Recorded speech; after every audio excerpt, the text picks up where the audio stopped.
don't grovel. One thing I can't stand, it's people groveling. Sorry. And don't apologize. Every time I try to talk to someone, it's sorry this and forgive me that and I'm not worthy. What are you doing now? I'm averting my eyes, O Lord. Well, don't. It's like those miserable psalms. They're so depressing. Now knock it off. Yes, Lord. Right.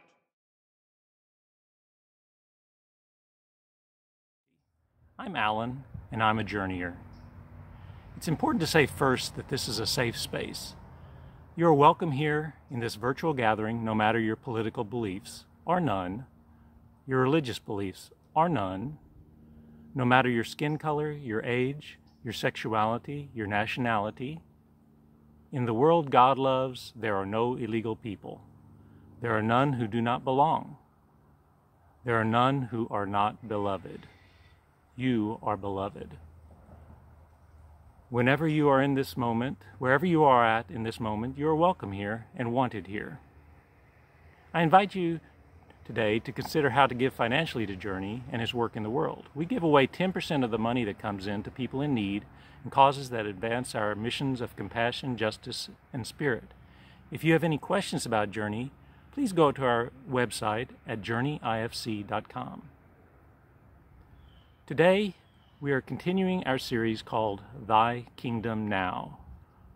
We are examining the prayer that Jesus taught his followers called the Lord's Prayer, line by line. Today's section is about forgiveness, seeking forgiveness, offering forgiveness, and opening ourselves so that we can be of service to God in the world. I ask you to stop wherever you are, relax, open your hands, your mind, your heart. Let's breathe for a moment, opening ourselves to what can happen when we trust that God forgives, and that God gives us the power to forgive ourselves and others.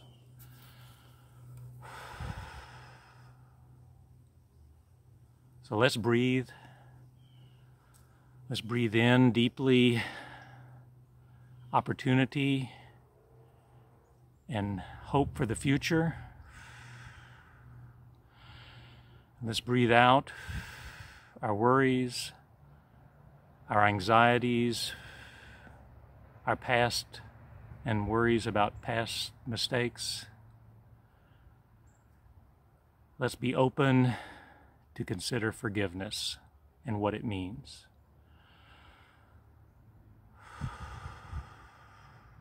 Amen.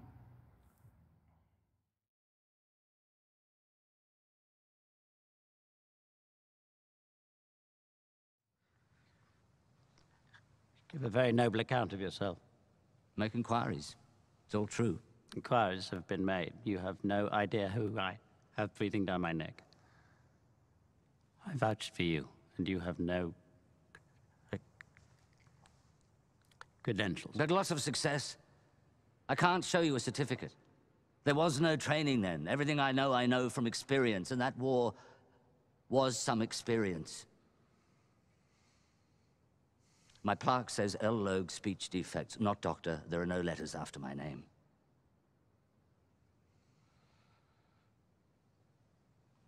Lock me in the tower. I would, if I could. On what charge? Fraud. With war looming, you've saddled this nation with a voiceless king. You've destroyed the happiness of my family, all for the sake of ensnaring a star patient you couldn't possibly hope to assist. It'll be like mad King George III. It'll be mad King George the Stammerer, who let his people down so badly in their hour of need. What are you doing? Get up, you can't sit there, get up! Why not? It's a chair. No, that is not a chair, that is St. Edward's chair. People have carved their names on it. Chair is the seat on which every king It's held and in place queen... by a large rock. That is the stone of Scone. You are trivializing everything. You trivialize... I don't care how many royal Listen to me. arsenals have sat on Listen this to me! chair. Listen to me! Listen to you by what right? By divine right, if you must. I'm your king. No, you're not. You told me so yourself. You said you didn't want it. Why should I waste my time listening to Because you? I have a right to be, and I what? have a voice!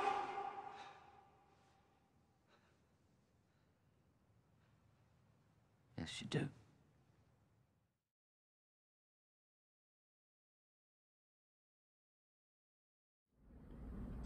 A reading from the Jesus story called Luke. Jesus had been praying to God. One of Jesus' students said to him, "Master, will you teach us how to pray like you do?" John the Baptizer taught his students to pray like he did. I want you to do that for us. Jesus said to his students, "All right, when you pray, here's what to say. Our Father in heaven, your name is sacred. May your dream for the world become reality. What you want done, may it be reality here on earth as it is in heaven.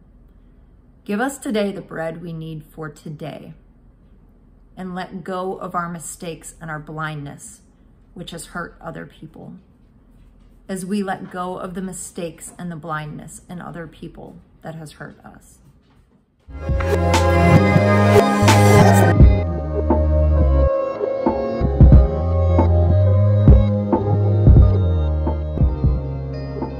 I would say in a race relationship, Steve Biko says the greatest weapon of the oppressor is the mind of the oppressed. Not the compliance of, or the loyalty of. It's how do you begin to believe different stories. And so I know so many people, so many people, and I include myself in that, who feel intimidated when white people are speaking. Still, sometimes today, it still happens to me. There's this, I don't know, a lot of people talk about imposter syndrome, you know? Like, I don't deserve to be here. Other people are way more qualified to be here than I am. You walk into a room and you realize you're the only person of color, and you just like want to melt into the floor, and you don't feel like you belong. You don't want to be there. And so there are two things going on there. One is the violence of white supremacy that you don't want to have to endure. You don't want to have to be tolerant and hospitable and, you know, frame everything in a palatable way so that white people can understand what you're saying. And you don't want to have to absorb white aggression all the time. So part of it is just like, again, really, really. But there's another piece to it, and that is that there's a part of me that's bought into this lie that I am less than or inferior. I have no voice, I don't belong here. I shouldn't, I can't. All of these things that censor and silence and is prescriptive in a way that limits and reduces who I really am. And actually, that's come about because of structural systems, yes. But at some point, I believed it. At some point, I collaborate with the lies told about who I am that reinforces the system to the point that it cripples and silences me.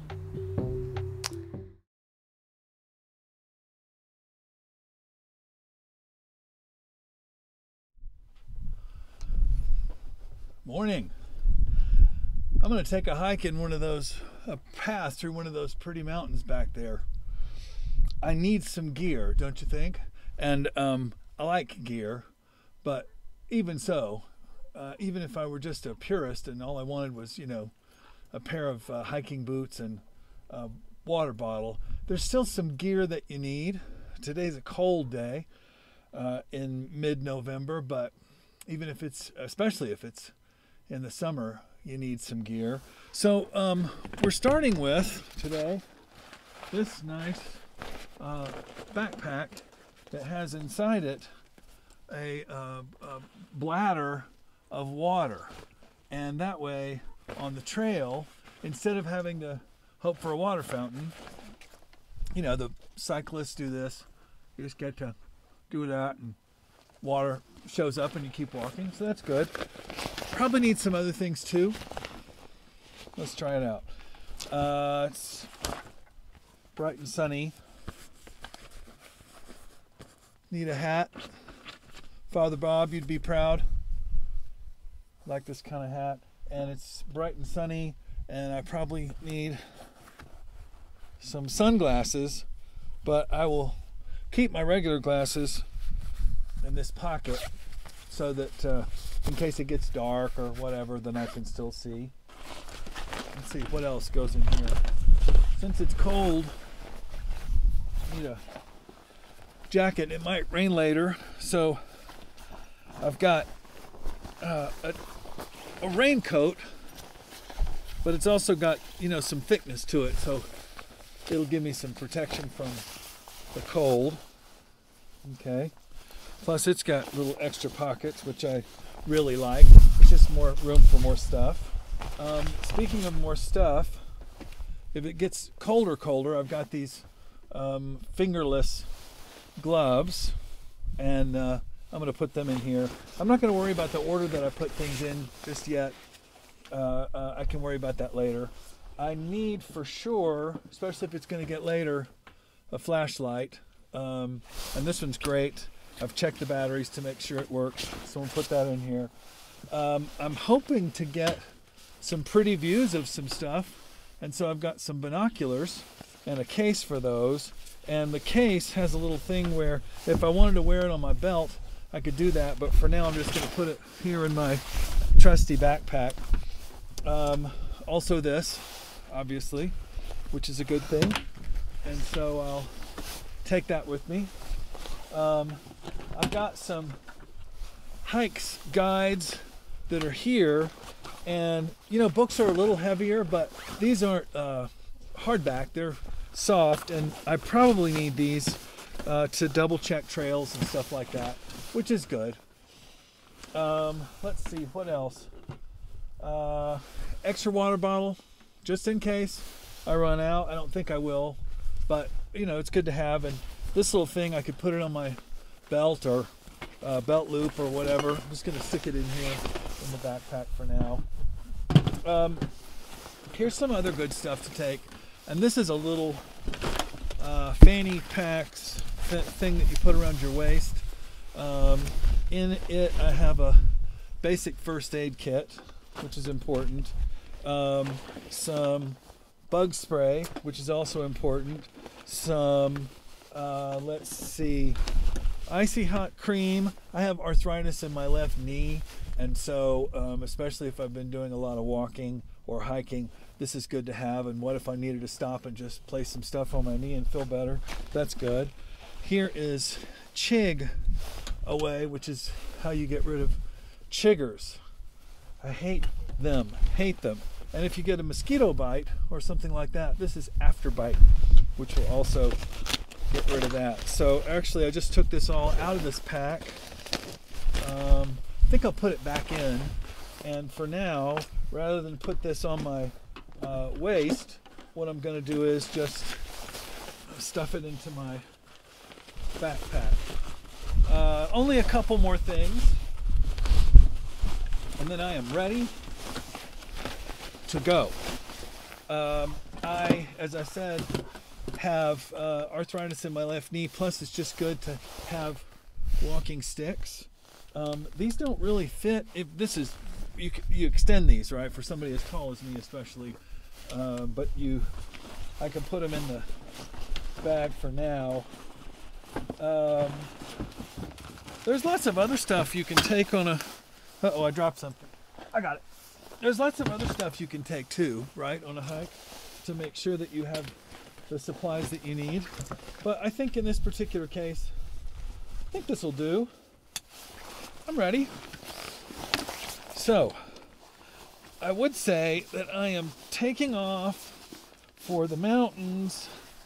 I hate doing this when I've got a watch on, but I need a watch so I can know what time it is and what time I'm gonna need to watch out about sunset.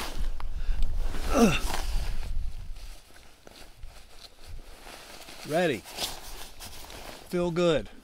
feel prepared, feel ready to go to do the walk that I want to do the work that I need to do today, because I'm going to learn some things, and I'm going to explore, I'm going to try some new stuff. Oh, and I'm also taking this tub on the hike. I'm gonna take it with me the whole time. I can't tell you all the stuff that's in here, but I felt like it was stuff that I might need. I have a bowling ball. I have an entire set of World Book encyclopedias. I have a 12-pack of Coke Zero. I have my last will and testament. I have a complete set of Star Wars figurines from 1980-ish. I have dishes and silverware. I have 7 extra flashlights, just in case. I also have batteries outside the extra flashlights, just in case. I have an entire separate set of clothes. I have a red and white checked tablecloth. I have an axe. I have a shovel. I have a calligraphy set, and so on. And I'm ready to go. Okay. I'll see you after. Okay, bye.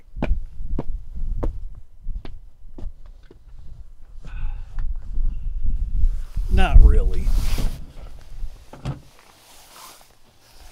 Although Christina, my wife, does tease me, and probably not without merit, that I do tend to overpack a little bit.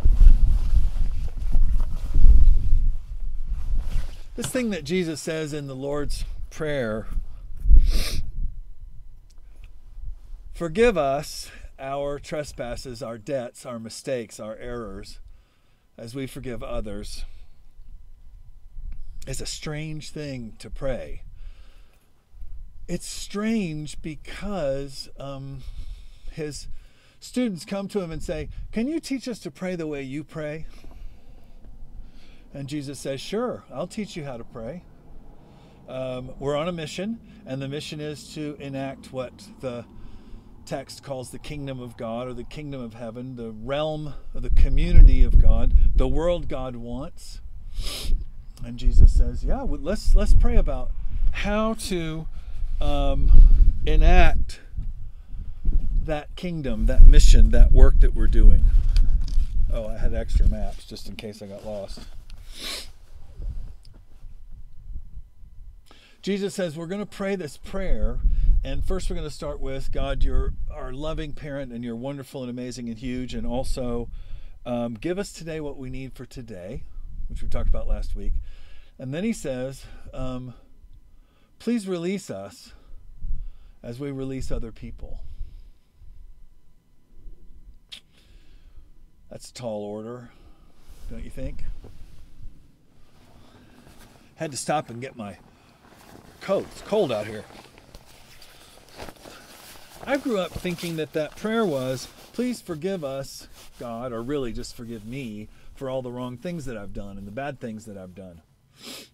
And as I have reflected more and more on this idea, and I look at how Jesus moved in the world with people, what I think is not that the supreme spirit of the universe, the creator of all things seen and unseen, the God of trees and mountains and rivers, the God of whales and atoms and galaxies, and the God of gravity, the God of mole hills, and the God of wispy clouds, the God of life, death, rebirth, and so on. Why would that God be keeping a scorecard on me and on whether I fulfill or broke or failed to fulfill rules and regulations that are all based on legal codes or moral codes or religious codes that come from people, just people. Why would God be so interested in keeping track of and writing down with a red marker the things that I did when I just was doing the best that I could do, following along in the world? What if I made a mistake? And what if the mistake was about something like don't chew gum? The maps are moving around. Don't chew gum in class, or don't chew gum with your mouth open, or don't put your elbows on the table, or no playing cards, or no listening to rock music, or no saying this bad word. And all of those things didn't come from God. They came from my parents or my culture or the nation that I live in or whatever. Why would God hold that against me if I broke those? Does it mean that I'm a bad person? I stole a grease pencil from the little 5 and dime around the corner in Harlingen, Texas, down in the valley when I was about 12 years old. My family was very broke and poor all the time, and I got leftover pencils and ballpoint pens and paper, and all I wanted to do was write and draw. That's the thing that made me happy all the time. And I loved this grease pencil that I had seen the Scoutmaster use, and I wanted one so bad, and we didn't have the money, and so when the storekeeper wasn't looking, I stole it. And I took it home, and I wrote with it and drew with it, and I was so happy. This went on for a few days. Then Marianne, my mother, saw that I had stolen this grease pencil, and she said, "You're a bad boy. That is a bad thing to do. You are bad." And she made me take it back to the owner of the 5 and dime and return it with my head bowed and saying, "I'm sorry, I stole this. How may I atone for my sin?" I mean, I didn't say that or whatever, but do you know what I mean? How may I make up for this? I'm a bad boy. Do you think God feels that way? Do you think that God is keeping track of every single thing that we've ever done that was not according to rules and regulations that were made by the contexts that we came from? It seems to me that that would indicate that God is a micromanager, and also that God thinks that the rules and regs and the systems that God didn't invent but that people invented are really kind of the center of the universe, which makes me the center of the universe, which can't be right. I mean, that can't be right. It cannot be that the little world that I live in, raised in the Presbyterian and then the Methodist and going to a Baptist school and living in South Texas and then living in Fort Worth and then living in East Texas and living in Austin and so on and so on and so on. Is that how God measures the universe? Or is that even how God measures me? Is that possible? In Jesus' time, there was the holiness code or the piety code, which was the law of Moses, which the tradition said God had given to Moses on a mountain, and then became the law by which the series of codes by which the people of Israel became a nation. It turns out that scholars over the centuries have realized that wasn't just Moses writing this down on the spot on a mountain. It's a series of and a gathering of laws which a people over hundreds of years in various settings collected, some of which were about how the priests are supposed to dress when they do different kinds of sacrifices in the tabernacle or the temple, and some of which are about ethical codes, and some of which are about moral codes, and some of which are about what kind of food you can't eat and drink, and so on and so on and so on. And on top of that, then rabbis and teachers would place other rules around those rules so that nobody would break those rules. So if you broke the rule outside the rule, which was called the hedge around the law, like a thorn bush to keep you from breaking the law of Moses, then you would not be in as much trouble. Here's the funny part. The rules and regs then, the law of Moses and the hedge around the law, the many hundreds and hundreds of laws around the law, were there, and if you violated them, if you broke a law, you could go to the priest, you could go to your local council, you could go to your family, you could say certain prayers, you could offer certain sacrifices, you could make a different choice, and then you would be in right relationship again with self, with God, with community, with nation. You mean it was possible to somehow atone for breaking the law? Yeah, because the law is simply a guideline in that setting. Now, over time, people didn't think of themselves as lawbreakers. They thought of themselves as lawless, as sinners. And so every 49 or 50 years, there was a rule in the law that said, we will have a jubilee year, we will have a celebration year. And once every 49 or 50 years, everybody is released. Every debt is released. Every prisoner is set free. Every bad choice is erased. Everybody gets a free pass. It's done. Your slate is wiped clean. You are no longer a sinner. Guess what Jesus does in his first sermon in the Gospel of Luke? He says, I declare that it is the year of Jubilee right now. Everybody is healed. Everybody is forgiven. All sins are canceled. All debts are canceled. Prisoners get to go free. Illnesses are healed. That's his first thing. And then I think a lot of what Jesus does over and over and over is to say to people, I know this thing you're carrying, you're released. This thing you're worried about, you are released. This thing that you're obsessed with, you are released. This story you're telling yourself about yourself, you are released. Let go. So I don't think that when Jesus says, forgive us, Father, forgive us our debts or our trespasses or whatever denominational translation you like, God, release us. I don't think he's asking God to, he's saying, I think you should ask God to give you something or release you from something. I think what Jesus is suggesting is that the prayer is, God, just help me quit carrying this. Like that big tub. Jesus says we have work to do.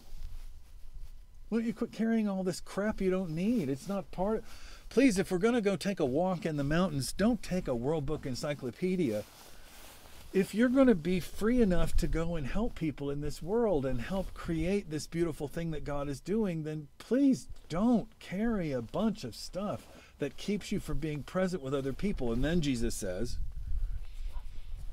here's how we're going to practice being released. You are going to release other people. This does not mean to forget or neglect or ignore toxic or bad behavior. It's not what it's about. Jesus never says to people, I don't know what it is that you've been doing. I guess it's just poof, taken away. In fact, he confronts people about their behavior and their choices a lot. But it's always loving. It's always because he loves them. It's always because he loves what they are doing, what they're trying to accomplish, what they're trying to be, who they're trying to be. He even gets angry with people because he loves them. But he never tells somebody, you are a piece of crap, God doesn't love you. He tells them the opposite. So releasing other people, forgiving other people, letting go is about letting go of your resentment towards other people. It's about not being so burdened by carrying this gigantic crate of stuff. Here's the thing, a grudge, a story, a charge is about power. It's about saying, you hurt me. I'm in pain, I'm afraid, and I will have a shield, and I will have a weapon, and I will keep track to make sure that you can't do anything to me anymore. Whew, did we just make it through a political season that was full of this kind of exchange of charges against and weapons and anger and hatred? What if it actually soaks in that everybody that you know is just doing the best that they know how to do with what they have? Stop before you fight me on this. Hang on. Every person is broken. Every person's broken. Every person's scared. Every person is scared. Every person acts sometimes out of love and hope, and sometimes out of anger, hatred, toxicity, fear. Every person is a mixture of joy and sorrow and hope and tragedy. And every person comes from familial and cultural and historical and national and religious systems that tell them what it means to be good or bad. You, I, every person comes from this complex assortment of behavioral codes and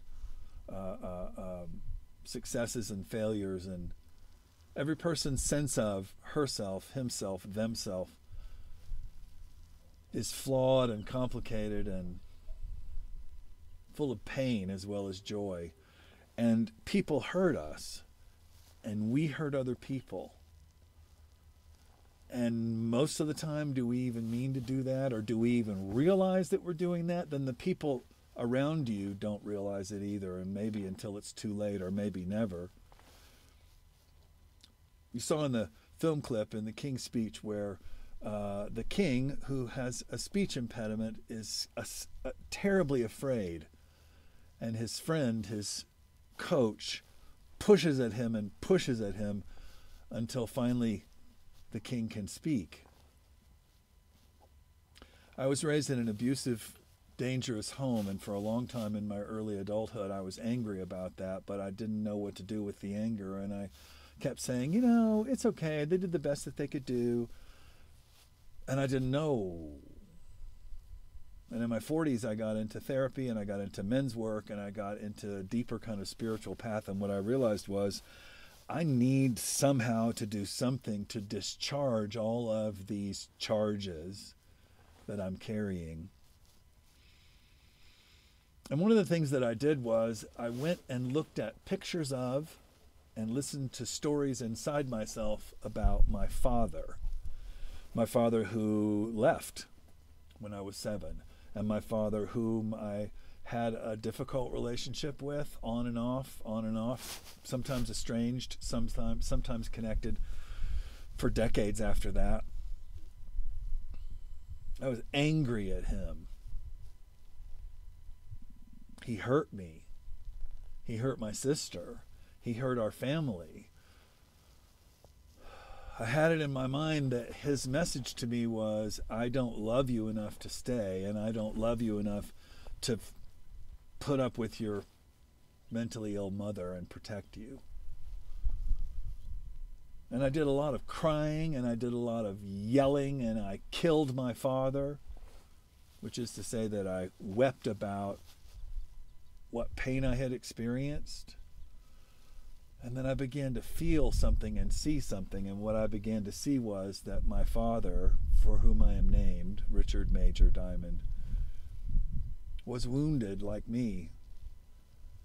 His parents divorced when he was young, and his father was emotionally distant, and his mother was full of drama and full of chaos, and my father stayed away from his mother and then married what I think is probably a woman who was like his own mother.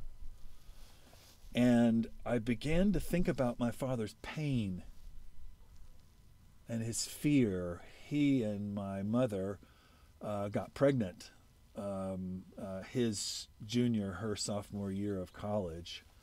And they got married because, you know, you had to get married. And I look back at pictures of him, and I think about things that he said over time, and I think he felt trapped and afraid.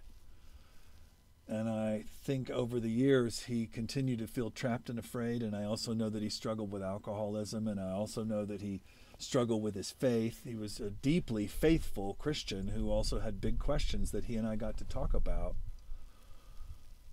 I think he was in pain, and I think he was scared a lot of the time. And in the last number of years, I no longer refer to him as my father. I refer to him as Richard. Because like me, he is a man and a husband and a father and a grandfather, and he has had questions and struggles and hope and joy. That felt like setting down a big burden that I'd been carrying a long time. And holding my father's selfhood against him was not helping me walk clearly and build the kingdom of God alongside Jesus and alongside you. It doesn't mean that I'm not aware of the ways in which I was hurt by what happened in my family system. What it means is that I found ways to let go and release my father, which meant that I was releasing myself. What would it mean not to carry all that? To carry all that pain and judgment and hatred and self-loathing and all of that stuff that we need God to somehow forgive us for. And God says, I'm not even holding that against you. You're the one carrying that thing around. Why don't you put it down? Why don't you put it down? Father, forgive us. Father, help us when we've hurt other people not to carry that. And help us not to carry when other people have hurt us, so that we can have our hands free and have the freedom and the power to help the good thing happen in the world. Brothers and sisters, you are a plural, part of a plural. Father, us, the prayer says, you and I, and all of those who, past, present, and future, are working to build the good thing. Can you let yourself be part of something bigger than yourself and let go of what you do not need to carry? That's what this part of the Lord's Prayer is about. I'm going to keep saying it to myself to help it soak in.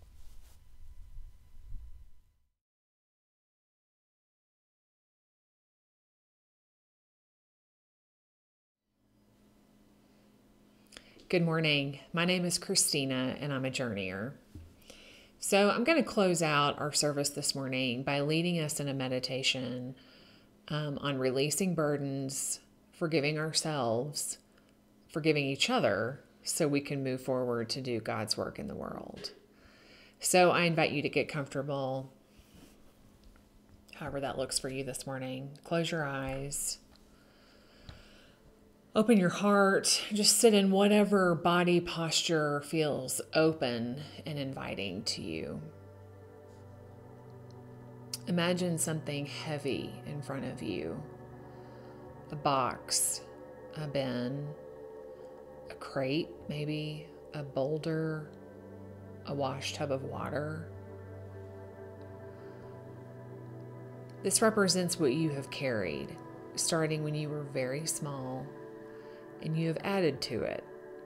Whenever you made a mistake and felt guilty, or didn't do what was expected of you, or made a choice that hurt you, yourself, or other people. And other people have added to this heavy burden every time they misunderstood you, judged you, mistreated you, rejected you, hurt you, or dismissed you.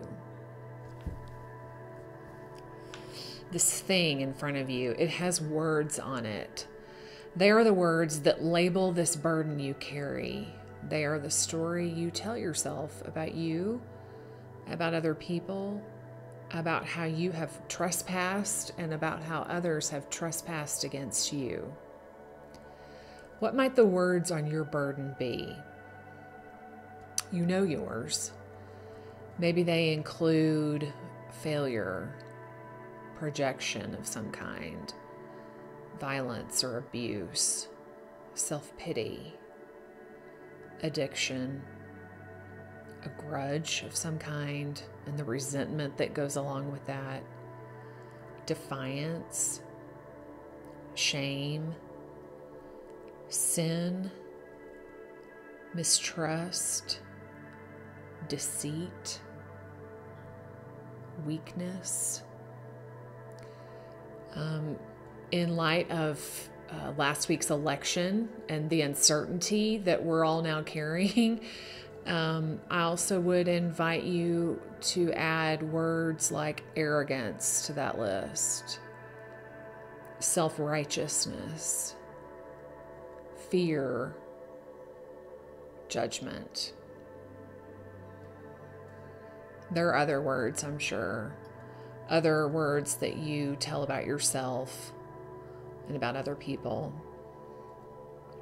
Think about how you carry this burden, this load, ever since you were a child, and how you have added more and more of these labels to it every time you did something wrong, or thought you did something wrong, or you were just worried that you're wrong or in some way. Every time someone else did something or said something you didn't like, we added more words to this burden. Can you see that the people around you, the people in your home, the people in the grocery store, the people driving on the road next to you, all these people are also carrying their own burdens with many labels everywhere they go? Can you see that both you and all these people are in pain and exhausted and afraid? Can you see that it's very difficult to both carry this burden and have the freedom to help God build the world that God dreams of? So now imagine God, Jesus, God's Spirit, whatever is meaningful for you to imagine, whatever embodies love and healing and power. This is approaching you as you carry this burden, these labels, these words, these charges, these accusations, these stories. And imagine that the Spirit of love is inviting you to lay this burden down, to let go of the stories and beliefs and labels that keep you from freedom. What do you say to God in response to this invitation? If you are reluctant or afraid or skeptical, or even if these destructive labels feel like a cozy blanket that protect you from the rest of the world, ask for help in laying this burden down. See that you are part of something larger than yourself.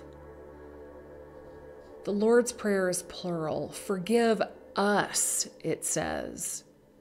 You are part of a great cloud of witnesses, past and present, all helping God create a more compassionate, just, Spirit-filled world, a world built of goodness and empowerment. Ask for whatever help you need. You are part of great and large and important work, and God needs each of us to lay this burden down, lay all these burdens down, in order to help fulfill God's work in the world. So, imagine laying this burden down, even if only for a few moments. Imagine your hands free, your shoulders opening, your back straightening, your face looking upward.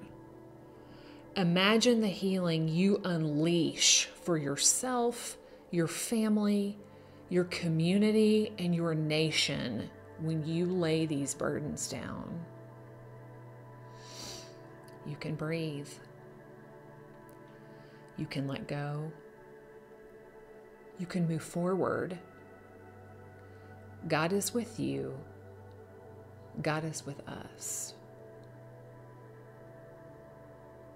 Go in peace. Amen.